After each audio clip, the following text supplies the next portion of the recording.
লাগি আমার পুরা কমিটির মানুষে 3-4টা দিন যে কষ্ট করছে আসলে দুইটা দেশের বিষয় তো কষ্ট করা লাগলো না অনেক আমি দেখতে হঠাৎ জানছে কিন্তু দুইটা দেশের যে বিষয় যার কারণে অনেক গাইজ আপনারা হয়তো অনেকেই জানেন যে বর্তমানে আমাদের খটাই মিয়া ভাই কিন্তু ভারতে রয়েছে। তো তিনি আজকে বাংলাদেশ থেকে সকালবেলা ভারতের উদ্দেশ্যে রওনা দেন এবং এখানে ভারতে এসে তিনি প্রায় 11টার দিকে পৌঁছান। তো আপনারা যদি আমার আগের ভিডিওটা দেখে থাকেন তাহলে হয়তো সবাই জানেন যে এখানে তিনি একটা ফুটবল টুর্নামেন্টে অতিথি হয়ে এসেছেন। আর এই অতিথি হিসাবে এখানে আসার পর তিনি হাজার হাজার মানুষের সামনে একটা ভাষণ দিয়েছেন। তো চলুন তাহলে আমরা উনি কি ভাষণ দিয়েছেন হাজার হাজার মানুষের সামনে প্রথমে সেটা দেখে আসি। আসসালামু আলাইকুম।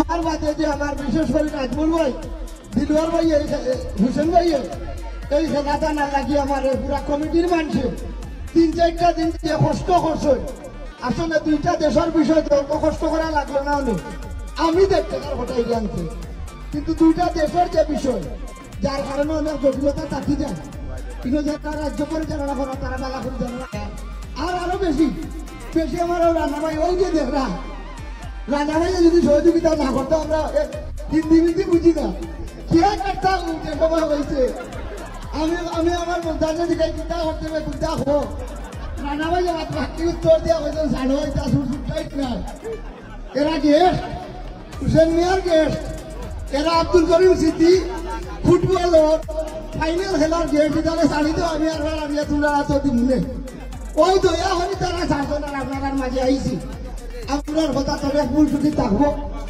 আমি আরবার আশা রাখবো একটা জিনিস কই জানি না বিশ্ব অনেক জায়গায় আমি গেছি না আমি বাংলাদেশ থেকে ভারত আবার বাজে শুধুমাত্র আপনার ভালোবাসার কারণে আমি 15 দিন বাজে আরো বাড়াচ্ছি আপনারা আমার আগে দোয়া করবো আমরা আপনারা আগে দোয়া করবো। আসসালামু আলাইকুম।